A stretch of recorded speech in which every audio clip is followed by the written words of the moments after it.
이번 주에 신문을 보다가 조금 심각한 기사 하나를 읽었습니다. 30대 후반의 가정을 둔 가장이 중국 온라인 쇼핑몰 웹을 가지고 물건을 사곤 했는데 어느 날 그 웹을 보다가 추천 검색어를 보다가 너무 놀라서 웹을 지워버렸다고 합니다.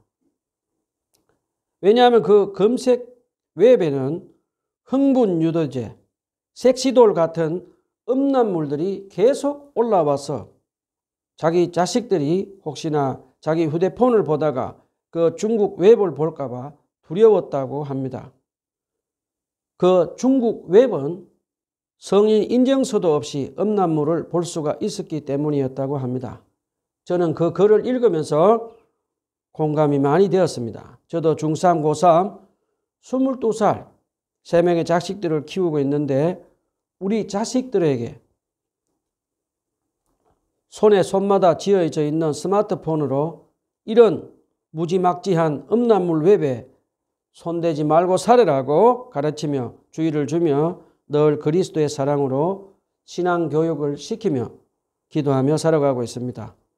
오늘은 마태복음 5장 27절로 32절 말씀을 가지고 하나님의 은혜의 말씀을 나누도록 하겠습니다. 마태복음 5장 27절로 32절 다 같이 한 목소리를 읽어봅시다. 시작. 가늠하지 말아라 하고 말한 것을 너희는 들었다.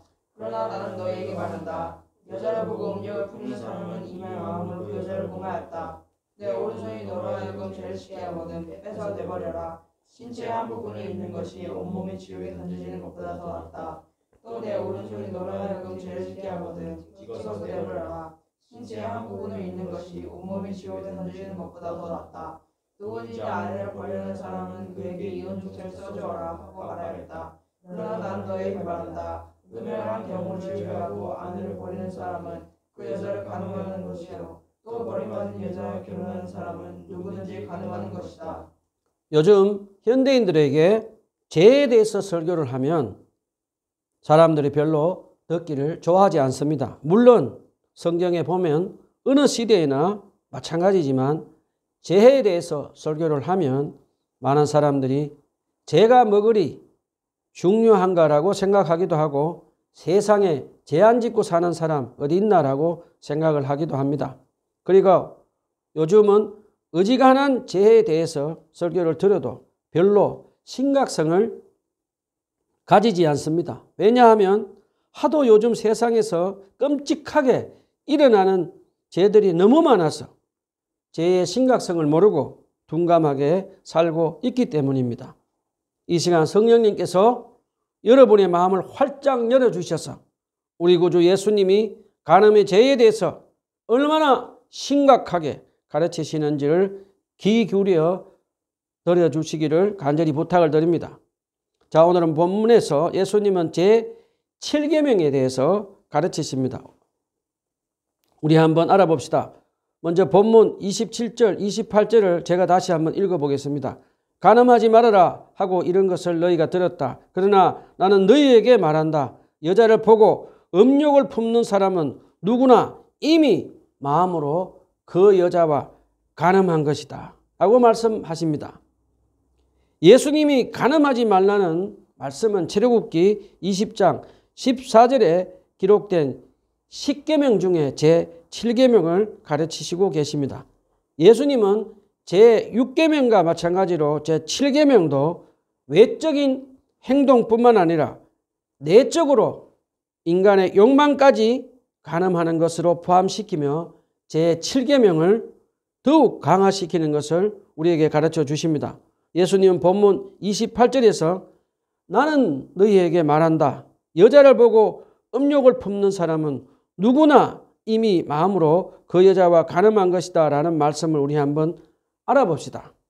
예수님의 이 말씀을 자세히 생각해 보면 예수님은 남자가 여자를 바라보는 것을 금하지 않으십니다. 예수님은 남자가 여자를 바라볼 때 마음속으로 음욕을 품고 바라보지 말라고 가르치시는 것을 가르쳐 줍니다. 우리는 이 대목에서 지금 우리가 사는 이 시대에 예수님의 이 말씀을 적용해 보면 결혼한 남자에게만 해당되는 말씀이 아니라 결혼을 한 부녀자들도 해당이 되고, 그리고 결혼하지 않은 성인, 싱글, 독신 여자와 남자들도 포함된 말씀인 것을 배울 수가 있습니다. 예수님은 다른 여자와 간음하는 행동으로 죄를 짓는 것뿐만 아니라 마음속으로 음욕을 품고 여자를 바라보는 것도 간음을 하는 죄를 짓는 것이라고 우리에게 가르쳐 주시며 제7계명을 더욱더 깊게 강화시키는 것을 배울 수가 있습니다. 자, 그 다음에 사랑과 자비가 풍성하신 우리 구주 예수님은 본문 29절에서 연약한 우리가 마음속으로 음욕의 죄를 짓지 않고 살 수 있도록 실제적인 가르침을 우리에게 주십니다. 29절에 보면 내 오른손이 너로 죄를 짓게 하거든 그것을 빼어서 내버리라. 신체의 한 부분을 잃는 것이 온몸이 지옥에 던져지는 것보다 더 낫다. 또 내 오른손이 너를 죄를 짓게 하거든 그것을 찍어서 내버리라. 신체의 한 부분을 잃는 것이 온몸이 지옥에 던져지는 것보다 더 낫다라고 말씀하고 계십니다. 예수님은 오른 눈이 죄를 짓거든 오른쪽 눈을 빼버리라고 하시고, 그리고 오른손을 찍어버리라고 오른눈과 오른손을 강조하며 말씀하셨습니다. 왜 그랬을까요? 그 당시 유대인들은 왼쪽 눈보다 오른쪽 눈을, 오른손이 왼쪽 손보다 더 중요한 부위라고 생각을 했다고 합니다. 그래서 예수님은 제자들이 알아들을 수 있도록 내 오른쪽 눈이라고 하시고 내 오른손이라고 말씀하셨습니다.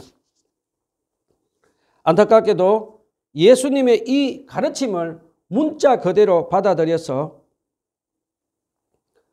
문자 그대로 해석해서 오르겐이라는 초대 교부는 신체의 중요 부위를 잘라내서 고자로 산 사람이 있습니다.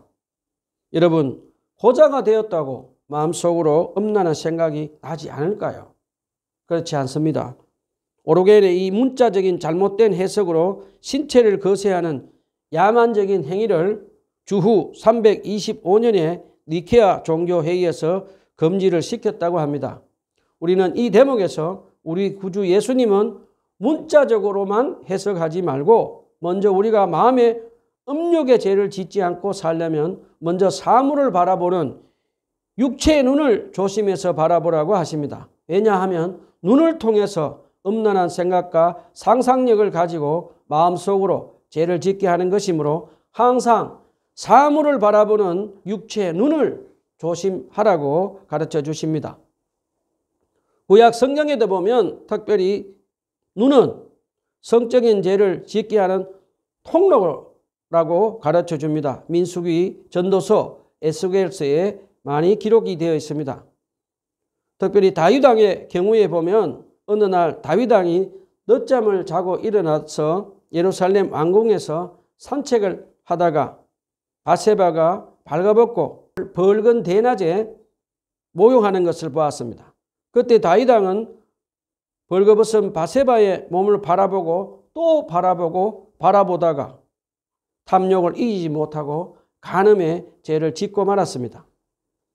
다윗 왕이 어쩔 수 없이 바세바의 모욕하는 것을 보았을 때 자기 부하의 아내인 것을 잊지 말고 얼른 그의 눈을 다른 곳으로 바라보고 그 자리를 피해야 되는데 다윗 왕은 피하지 않고 자기 아내가 10명이나 되는데도 불구하고 다윗 왕은 탐욕을 참지 못하고 간음의 죄를 짓고 맙니다.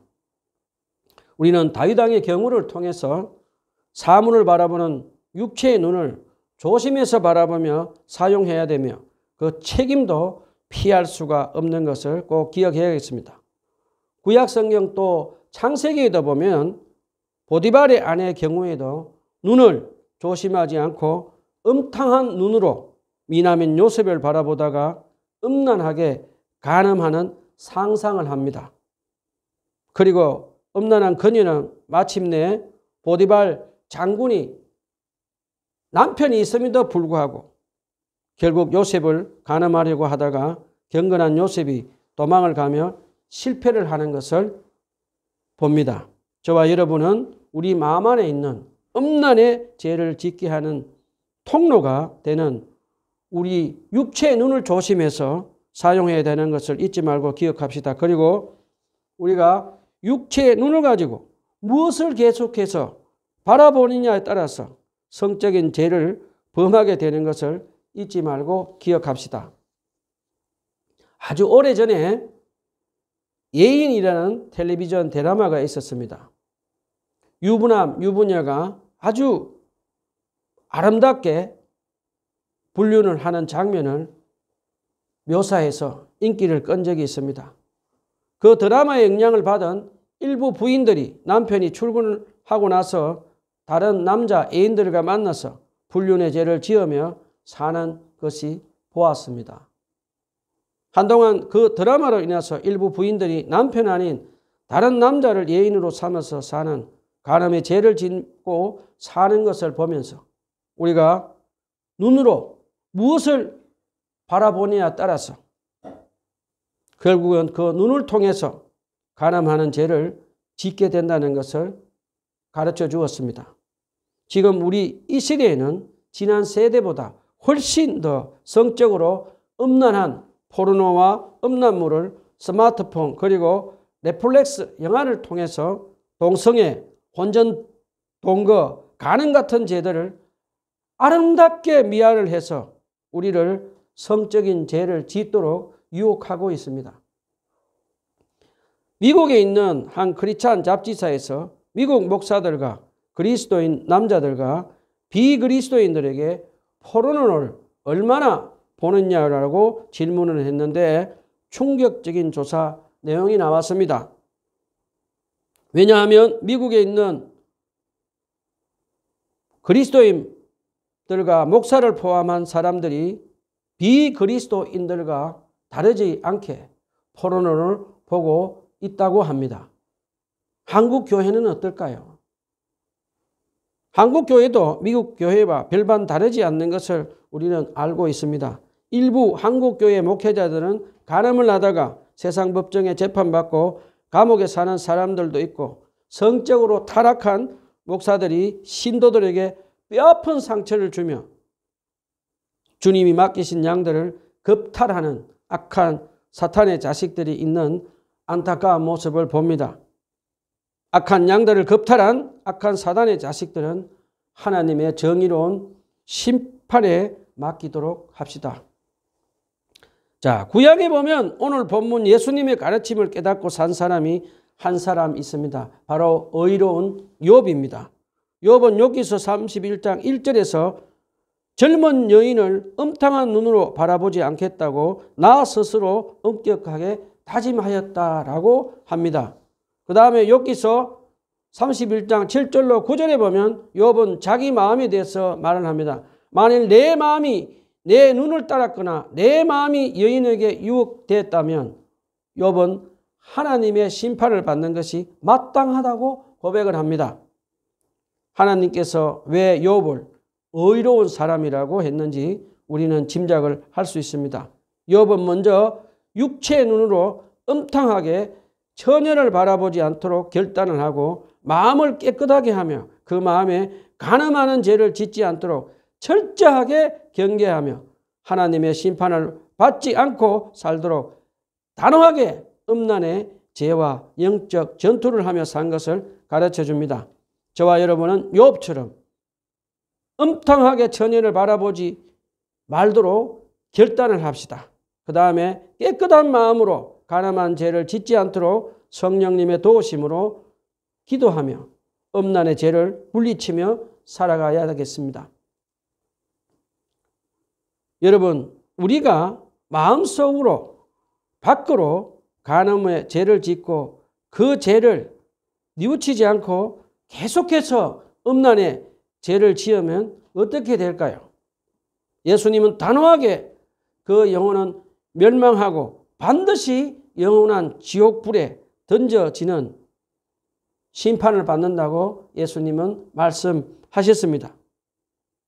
지금 여러분 중에 스마트폰으로 포르노와 음란물을 보고 넷플릭스에서 동성애 그리고 혼전등고 그리고 간음하는 성적인 죄를 계속해서 짓고 계시는 분 계십니까? 지금 거룩하신 성령 하나님께서 역사하셔서 하나님 앞에서 여러분의 음란한 죄를 진심으로 하나님 앞에 뉘우치고 죄를 회개하는 기도를 하시기를 부탁을 드립니다. 그 다음에 다시는 그런 성적인 죄를 짓지 않도록 유혹하는 음란 사이트와 동성애, 간음 같은 혼전동거 같은 넷플릭스에서 상영하는 영화를 보지 않도록 결단하시기를 바랍니다. 그리고 악한 음란물 뒤에는 악한 사탄이 역사하고 있는 것 잊지 마시기를 바랍니다. 저와 여러분 날마다 마음을 깨끗하게 해서 거룩하신 성령님의 도우심으로 간음의 죄를 짓도록 유혹하는 악한 사탄을 하나님의 말씀과 기도로 물리치며 영적 전투를 하며 살아가는 저와 여러분이 되었으면 좋겠습니다.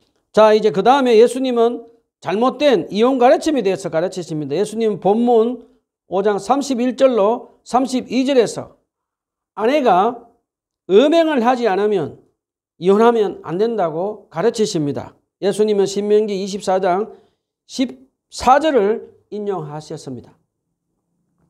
그 당시 유대인 남자들은 여자를 무시하고 차별하며 간음하지 않으면 이혼하지 말라는 하나님의 말씀을 불순종하고 유대인 남자들 마음대로 이혼도 하고 재혼을 하며 살았습니다. 물론 바리새인들 가운데는 비교적 보수적인 성향을 가졌던 샴마이 학파 같은 경우에는 비교적 엄격하게 간음한 일 외에는 이혼을 할 수 없다고 가르쳤습니다. 그러나 바리새인들 중에서도 자유로운 성향을 가졌던 힐렐 학파 같은 경우는 어떤 경우든 남편이 이혼할 의사가 있다면 이혼 정서를 주고 이혼이 가능하다고 가르침으로써 사실상 남자들은 이혼을 자유롭게 행하는 폐단이 보편화되었다고 합니다. 저는 개인적으로 이 성경을 묵상하다가 돈, 명예, 권력을 우상으로 섬기며 하나님을 섬기지도 않고 사랑하지도 않은 유대인 종교 지도자들과 유대인들은 성적으로 어떻게 살았을까 궁금했습니다. 그런데 오늘 본문을 통해서 보면 유대인들 남자들 이 여자 저 여자 마음대로 골라서 이혼과 재혼을 하며 성적으로 자기들의 탐욕을 채우며 여성들을 인격적으로 대접해 주지 않는 것을 알 수가 있습니다. 그 당시 남자들은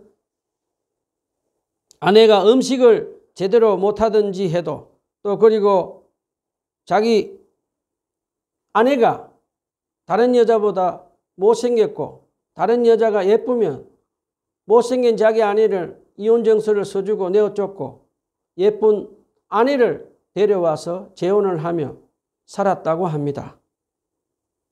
그 당시 유대인 남자들은 이혼 정서를 써주고 새로 장가드는 일을 마음대로 하며 여성들의 인권을 완전히 무참하게 짓밟으며 살았습니다.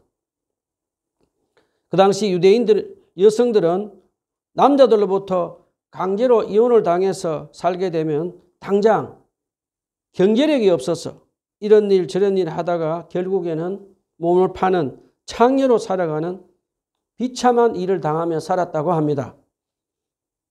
그래서 이런 것을 보시고 예수님은 바리새인들과 율법 학자들에게 여자가 음행한 연고 없이 이혼하는 것은 잘못이라고 가르치시며 여성들을 보호하시는 것을 우리에게 가르쳐 줍니다. 사랑하는 여성 여러분, 예수님은 여러분을 사랑하시고 여러분을 보호해 주시는 것 믿으시기를 간절히 부탁을 드립니다. 그러면서 예수님은 여성들을 차별하고 무시하지 말고 허물을 덮어주며 사랑으로 살라고 가르치시며 샴마이 학파와 여성들의 권위와 인격을 더욱더 인격적으로 보호해 주시는 말씀을 하시는 것을 우리는 배울 수가 있습니다. 제가 하나님의 은혜로 장학금을 받고 영국에서 미국에서 신학교 신대원 공부를 한 적이 있습니다.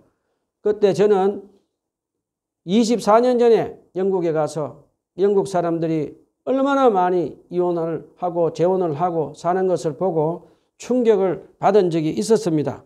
그래서 저는 영국에 살면서 stepfather, stepmother이라는 소리를 알아듣지 못해서 고생을 했는데 나중에 제 영국 친구가 가르쳐 주어서 알게 되었습니다. 그 다음에 저는 미국 신대원 공부를 하면서 더욱더 놀란 적이 있습니다. 왜냐하면 미국의 한 주에서는 예수님을 믿는 그리스도인들이 비그리스도인들보다 더 많은 이혼을 했다고 하는 충격적인 보고서를 보고 저는 충격을 받았습니다. 그리고 저는 얼마 전에 크리스찬 신문을 보다가 더 놀라운 것은 미국에 지금 결혼한 가정 중에 이혼을 한 가정이 이혼을 하지 않은 가정보다 훨씬 더 높아졌다고 하는 보고서를 읽고 너무나 충격을 받았습니다. 우리 한국은 어떻습니까?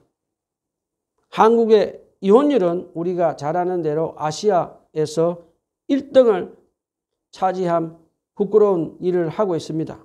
그리고 재혼을 해서 다시 헤어지는 경우도 우리나라에는 지금 빈번하게 일어나고 있다고 합니다. 결혼 전문가 변호사들의 이야기를 들어보면 이혼하는 이유가 성격 차이가 제일 많다고 합니다. 그런데 실제적으로 깊이 있게 상담을 해보면 돈, 경제 문제가 1등이라고 합니다. 우리나라 IMF 때 있었던 이야기입니다. IMF 때 그 당시에 대기업에 다니던 강남에 사는 남자들이 많이 이혼을 당했다고 합니다.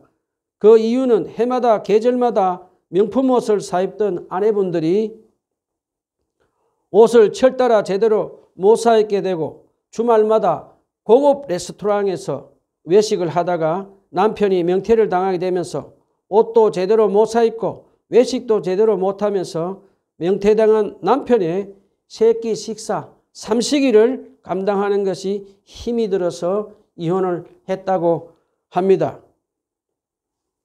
한국 교회는 IMF 때 이혼율이 높았을까요?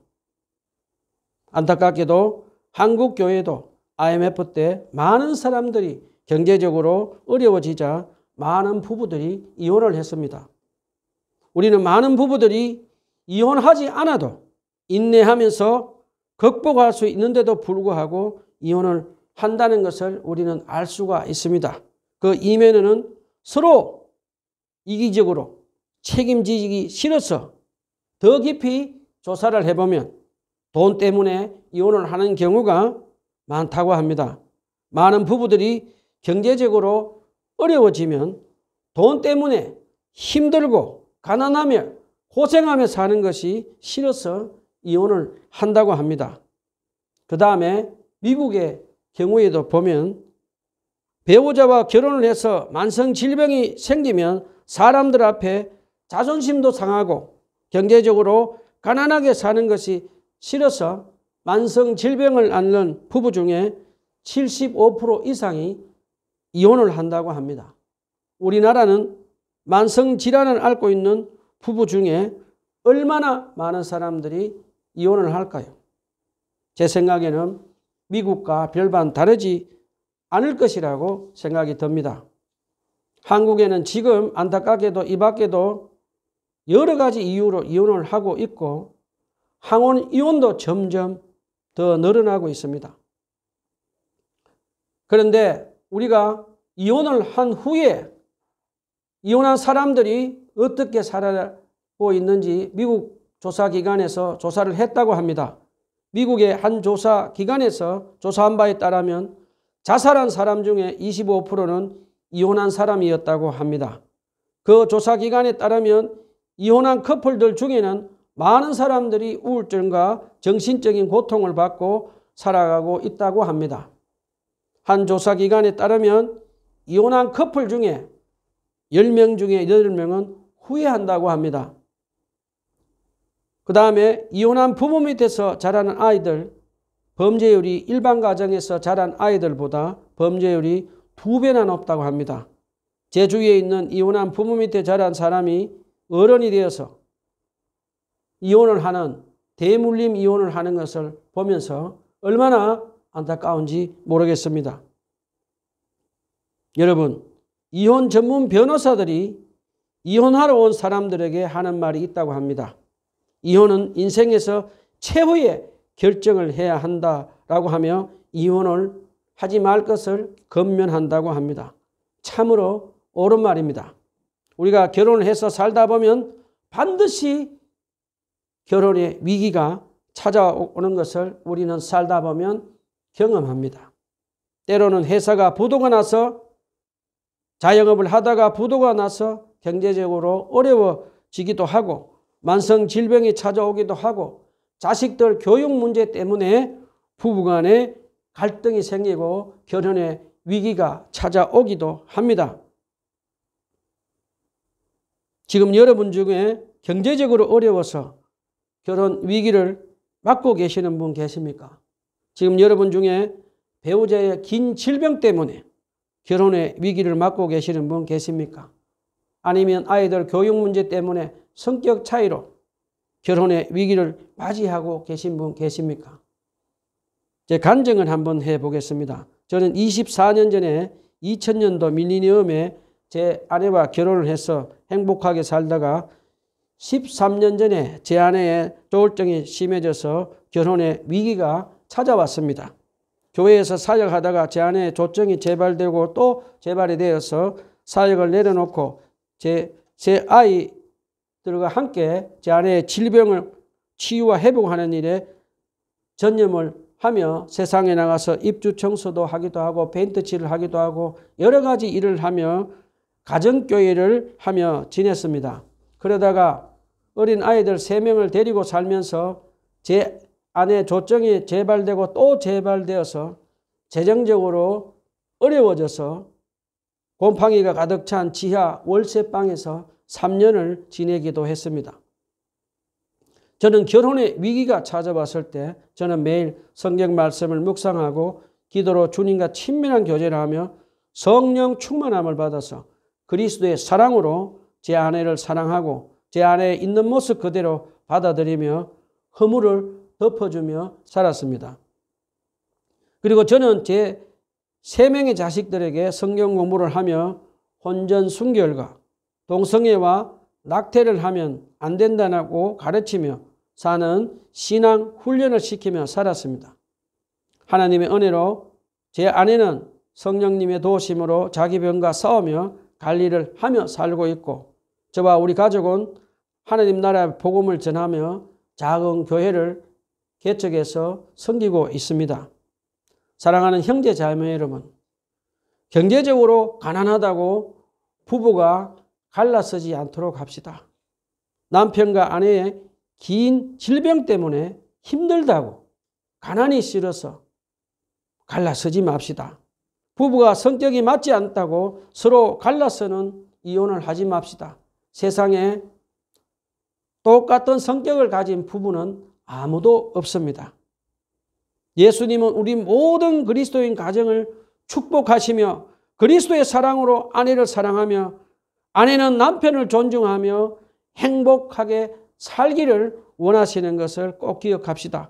이 시간 성령님께서 역사하셔서 결혼 생활에 위기를 맞으신 분 중에 있는 분들이 계시면 다시 예수 그리스도의 사랑으로 치유되고 회복되어서 행복한 가정으로 살아가는 일이 계속해서 일어났으면 좋겠습니다.